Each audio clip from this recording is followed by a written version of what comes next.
Hi there, Vibe Gardeners. Welcome to this edition of Vibe Gardening Informed Edition, where we're going to go over some of the details and scientific evidence behind why my lettuce in hydroponics approach is so successful. With that said, let's go. All right, crew. So here we're only about a week into the lettuce in hydroponics growing experience here. And usually you know that I do an update video about a month thing, but with lettuce, with how quickly they grow, it well deserves a 1 week update video because overall, I think in about a month or so, it's going to be ready to harvest. So we can't really wait, and we're starting here already with a little bit of update. So this episode will start with an update. Then we're going to go into how I was able to ground myself in the Kratky method, be able to take late stage Kratky aeration combined with early stage traditional deep water culture where DWC active hydroponic setup here to be able to create what I call a monster or very basically hyper Kratky method. And we're going to go also into some of the scientific reasons of why it is such an easy beginner plant to do hydroponics in. So, and why high density, really the physiology of why high density works so well with lettuce in such a cramped space, and and these all add to why it's such a stable hydroponic crop to grow, especially for our food bank with Food Gatherer in the winter. So with that said, let's get going on the details. All right, guys, as you can see here, this is my lettuce tote. Just a week after planting, I think there's no pre-germination. This is just seeds into the pods, not even pre-soaked. One of the things that you guys have probably noticed from my shorts giving update is that because I did not pre-soak these grow sponge, I actually used 3 different brands of grow sponge. What happened was one of the cheaper ones ended up essentially creating a lot of plastic residue in the water that made the water bubble quite a bit. Though it doesn't actually hurt the plant, it does create potential problem later for oxygenation as the bubble can block oxygen from hitting the water. Though because I do have air pump, it doesn't actually present a real threat. It does make it a little hard for me to be able to measure my solution here. So I did actually end up draining the whole entire tank and refilling it after I washed the sponge a little bit. And while doing so, I hopefully did not wash away any lettuce seeds, which I don't think I have. So everything here, as you can see, go from having very good germination here with good roots already coming out. This one's kind of wanky, as you can see. It's got some root actually going aerial and above the pod, which frankly is not a big deal. It'll be able to survive just fine. And then you get case studies like this one, which is essentially a perfect germinating lettuce patch right here coming along. In just 1 week, you can have this. This is quite amazing. And then you got a little bit of straggler here, and I think what happened with this one was I had it pointed the wrong way. It's actually directionally oriented. I didn't notice that at first. So it probably got less light, so the germination was a little slower. But it does show that it has some roots coming through, as you can see in here. So this is not in bad shape either. It's a little slower along the line. And with low nutrition that we're doing right here, it really doesn't make much of a difference with that. So I already actually added nutrition. Remember how in the beginning I said that we should be adding only about 40 ppm at first? What ended up happening here was I accidentally added about 75 ppm. Now, that might seem quite a bit more than I mentioned, but the reality is that it's still very low for any kind of plant. Anything under 100 is considered gentle, no matter what plant you're working with. So even though it seems to be almost double what I said, it shouldn't be a real problem for what these guys need. And that's why you're still seeing a very healthy growth here from all the lettuce. And they're doing quite well. Just 1 week, literally only 7 days, they're doing quite well. And as you remember, I did say that I wanted to start another tote every week. The problem was I ran out of grow sponge baskets. Completely my fault here. And due to the fact that I just don't have enough grow sponge baskets, I could not start this up.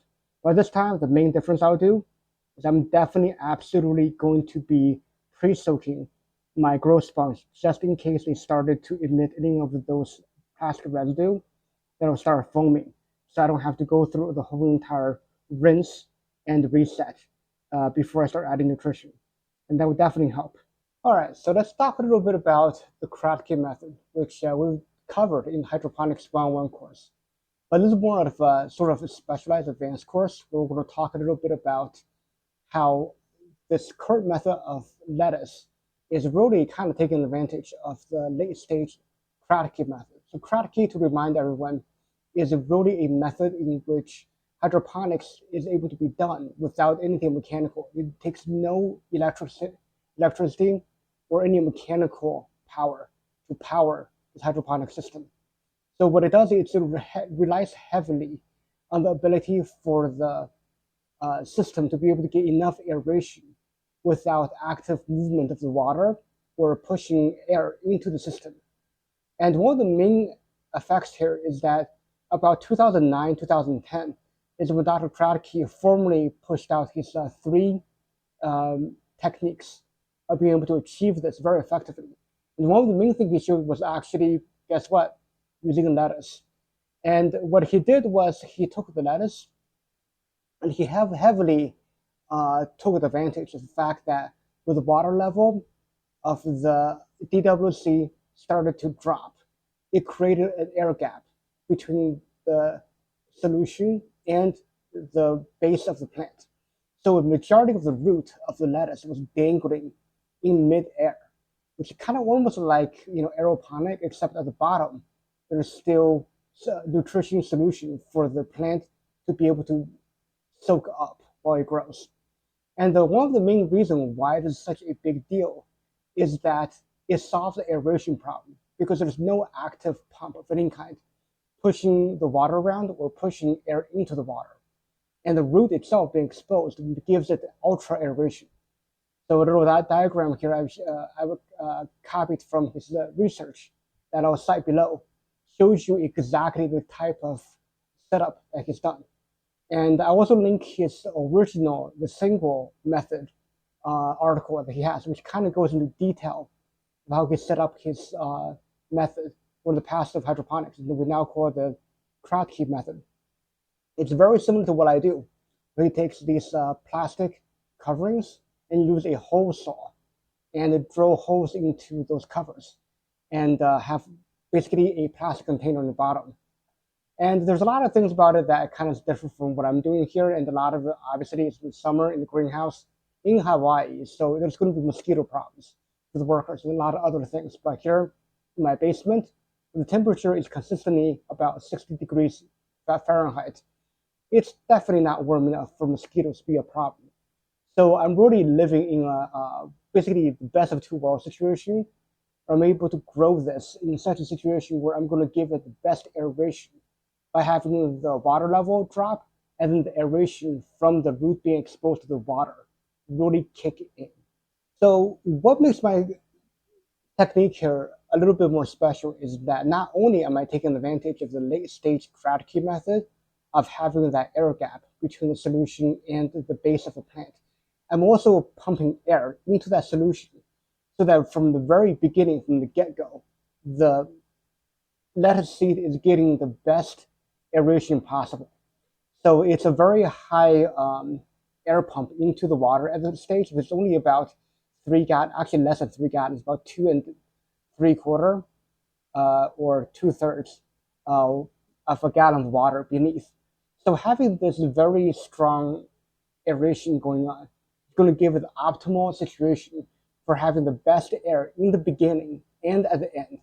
So that way it's going to basically fit the gap where the Kratky method basically is not giving it the best aeration with there's no root dangling in the air. So that I believe is also going to give it that extra aeration, which really matters in the next section I'm going to talk about. So the next section we're going to talk about is going to be about dissolved oxygen, which is the aeration thing we keep talking about. So one of the things that is similar, it came out in 1997 by this Goto and the group's research, is that lettuce actually has a very low requirement for basically declining health. when it comes to dissolvable oxygen, which means that it doesn't need all that much oxygen to be able to survive. But that's a key difference between survival and doing well.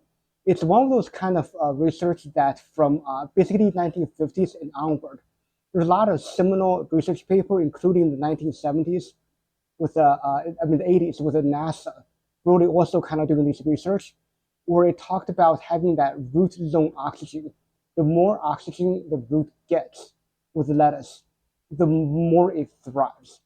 So this is the main difference. So if you follow my Nutrition 101 episode, where I go in depth of how NPK and nutrition for the plant works, is that there is a big difference between surviving and thriving. So what the research from 1997 proved is that dissolvable oxygen requirement for lettuce is actually quite low to be able to survive.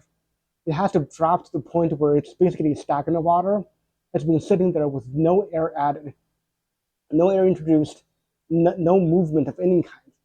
And that's when it starts collapsing. But that is a very rare situation for any kind of indoor, especially hydroponic situation. But we have seen, the more oxygen you give lettuce, the better it'll perform. So, and that is kind of like the big, with the law of minimum here, in that what keeps it from thriving is actually really oxygen at the root level. It's one of the main things that's going to prevent it from getting to its best. And that's what we're addressing with having what I call my hyper-Kratky method. And that's what I believe really makes it thrive so hard, even with low nutrition, which will segue very well into my next topic. So the other thing I mentioned is that lettuce is a very low nutrition demanding plant. And with a lot of research that we've seen from Dr. Simon Raccoon, if I pronounce that correct, from Ohio State University, she is basically the specialist in lettuce and hydroponics in that field. And she has proven over and over again that lettuce is a very low nutrition need plant for hydroponics. As a matter of fact, she has proven in quite a few of her research that, as the graph here shows, that lettuce really performs well with nutrition to a certain point. It's actually quite low for plants. And in that graph, it's really about 700 ppm, which is quite low for something like lettuce. I think it's 1.25 EC, and it's one of those things that she also proved that's kind of when it apex in performance with nutrition. As you go past it, it actually starts collapsing. Well, I mean, that doesn't do well at first, but then it would have a dramatic collapse of health as you push nutrition too high. And as a matter of fact, too, it's one of the things that we've seen from other research that the dependency of lettuce, because it's a leafy green vegetable, that nitrogen is what it really thrives on. The higher the nitrogen, the better it does, to a point, of course. You don't want to push it past that. Now, Dr. Simon Kuhn doesn't really show too much of what kind of nutrition she uses in some of her papers. Now, some of them she does say using something like Albert's or other form of nutrition, which are more commercial usage. And we don't really have access to that as at-home growers, as hobbyists. But the reality is those are very complete nutrition, which means it's very balanced. It's not nitrogen heavy or too nitrogen heavy, like what we can actually do with our Flora series blend here, as I'm doing. And so what that means is that with that, the EC requirement goes even lower. That's why for me, 250 ppm is actually ideal starting point for increasing nutrition. Now, because I'm going to be growing multiple totes of these lettuce, as you see here, I have the luxury of being able to push it further on some of them and see what happens. But the thing is, we notice too is that sometimes having slower nutrition ramp up could be good for plant in getting better health and nutritious value into the biomass it produces. Okay, so to really wrap up some of the why is it easy for beginners, I'll link below a research from a reputable publication on why, and that shows that lettuce is very pH insensitive. That obviously, like I said, it basically lets you take your eye off pH completely, actually, in my case here, with relatively high pH, and not have to worry a single bit as the nutrition does its work. As well as it's basically light germinated, which means you can just put the seed in the pot and put it under the light, set and forget, because it's the same light requirement from the very beginning for germination all the way until the end. It makes life a lot easier for beginners. And that combined with the low EC requirement really makes your life easy to set and forget. And you're also depending on water getting low. And that is basically a big boost for beginners. And so the final thing that I want to talk about a little bit too now is going to be the fact that overcrowding is actually not a problem for lettuce. This is a common in horticultural science fact that when plants are leafy plants, it doesn't have a stem like lettuce. The thing it does is that it actually increases the size of the leaf to accommodate for the tight spacing it has. And it actually self-regulates, it self-organizes into a fashion that it's going to let it be optimized for the group of the whole patch as opposed to itself. There's really no real competition as long as there's enough water and nutrition going to the root, and of course enough aeration, right? As long as you have that, they're quite happy living very tight together, and they'll find a way to get enough photosynthesis going on. Because the taller, the longer the leaves get, even if they don't cover as much land, what happens is that the angle which is at, they're going to still receive enough light for it to produce enough photosynthesis to be able to produce the nutrition you need to grow large and tasty. And that's why it is such a great thing to be able to get like that photo right there. It gets to become a canopy. It looks beautiful and delicious. All right, guys, to sum it up here. So in this episode, we went over our fastest update in that we were able to give you update in just 1 week as opposed to my usual 1 month, which is super condensed time frame.